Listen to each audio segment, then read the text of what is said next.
So the last time I made a video about this was back in 2020. I think it was like the latter part of that year. And it's something that I had talked about because after this game came out, it seemed like a lot of people weren't really interested in it to the same extent as they were Marvel vs. Capcom 3, Fate of Two Worlds, which came out back in 2011. Marvel vs. Capcom Infinite from 2017 was something that was heavily hyped before its release, but it's something that got somewhat of a lukewarm reception, mainly because it's a game that, even though it was cool, it fell below a lot of people's expectations, and it it felt niche for the most part. It felt like it appealed to like a niche audience because it didn't achieve any type of like mainstream um like recognition or anything like that. Didn't achieve like mainstream or commercial success. However, it did reach over 2 mil in terms of sales, which is what I think that's what Marvel vs. Capcom 3 did when it came out. But Marvel vs. Capcom 3 was a game that was like twice as better than what we got here, mainly because it was a game that had the roster that people wanted to see. And even though Marvel vs. Capcom 3 didn't have a story mode, it was fun. It was addictive. It had um, three versus three, tag team gameplay. Um, it had a nice soundtrack. Just like just like everything for the most part. It felt like Marvel vs. Capcom Infinite was a watered down version of Marvel vs. Capcom 3. The reason I say that is because um, we had tag team gameplay that saw two versus two opposed to three versus three, which is something that people saw as a step backwards. Also, um, the characters and the roster was not as it wasn't as star-studded as what we got from Marvel vs. Capcom 3. We did get to see names like Iron Man, Captain America, Thor, Hawkeye, Doctor Strange, Thanos, um, Ryu, Chun Li. We got to see names like that appear in this game, faces that people were familiar with. Spider Man as well. Um, I don't know why they decided to include Venom as DLC in Marvel vs. Capcom Infinite. They should just include him as a regular character. I feel like that had been something that would have helped the overall quality of the game because people, for the most part, don't like getting DLCs.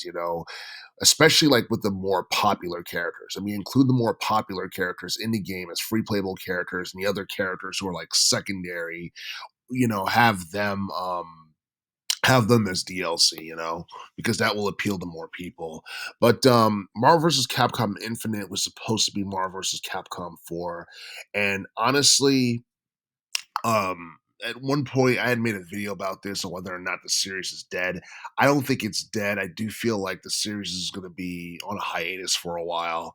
And I think it's been like 6 years since this game came out, And you look at when Marvel vs. Capcom 3 came out, that was the sequel to Marvel vs. Capcom 2, which came out back in 2000. So that was like a hiatus that lasted more than a decade between Marvel vs. Capcom 2 and Marvel vs. Capcom 3. Hopefully that's not the same thing with this game before we get Marvel vs. Capcom 5.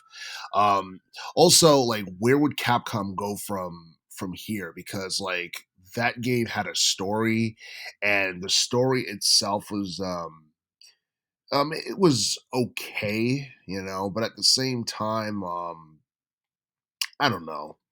I feel like more could have been done with it. The whole thing with Ultron Sigma was something that could have worked in a movie. I feel like this probably would have been better off as a movie than it would have been in a video game. But but yeah, I mean, I don't know. Like for the most part, Marvel vs. Capcom games don't have like story modes or anything like that. You just have arcade gameplay, versus mode and survival stuff like that. It was kind of strange seeing a story mode in Marvel vs. Capcom, but at the same time, it's something that Capcom probably shouldn't stray away from because it's something that could add more to the quality of the game itself, if the story makes sense, and if it's done right. I do feel that if Capcom ever gives this game, or no, if they ever give like the whole story mode mechanic another shot, with another, installment within the series, they'll probably do a better job at the storytelling aspect of it. They'll probably include a roster that people could really get into because, I mean, like, they could have included, because I don't think Wesker was in the last one in Marvel vs. Capcom Infinite. They could have included Wesker in this, and I feel like his absence was something that kind of hurt the quality of Marvel vs. Capcom Infinite because I believe he was in Marvel vs. Capcom 3. There were some there were some characters who were not in this game that were in Marvel vs. Capcom 3. I believe like Wolverine and Storm were, they were absent in Marvel vs. Capcom 4. And that's something that kind of ticked a lot of people off because, X-Men for the most part, um, I'm not going to say it's more popular than it's ever been, but like recently, X-Men's been gaining a ton of popularity, especially with the release of X-Men 97 on Disney Plus. So if they ever do decide to do a Marvel vs. Capcom 5, they should definitely bring back X-Men characters. I think that's something that would definitely improve the overall quality of the game. And and also the art style for this particular game wasn't as cool as what we got from Marvel vs. Capcom 3 because Marvel vs. Capcom 3 had more of a comic book um, like presentation and art style to it, which is something that made it feel more like a video game. Um, the visuals and graphics for Marvel's Capcom Infinite was fine, but it's something that people weren't really accustomed to. They're just used to Marvel's Capcom games looking more like video games opposed to like real life simulation or whatever. But it is what it is. Yeah, Marvel vs. Capcom Infinite is a game that definitely deserves a sequel. I'm not sure if we're going to get one anytime soon, and Capcom has not necessarily expressed any interest in developing one anytime soon because they have bigger fish to fry with some of their more popular franchises like Resident Evil and Monster Hunter and all that other stuff. So we'll just have to wait and see what happens, and time will tell if we'll get a Marvel vs. Capcom game anytime in the near future.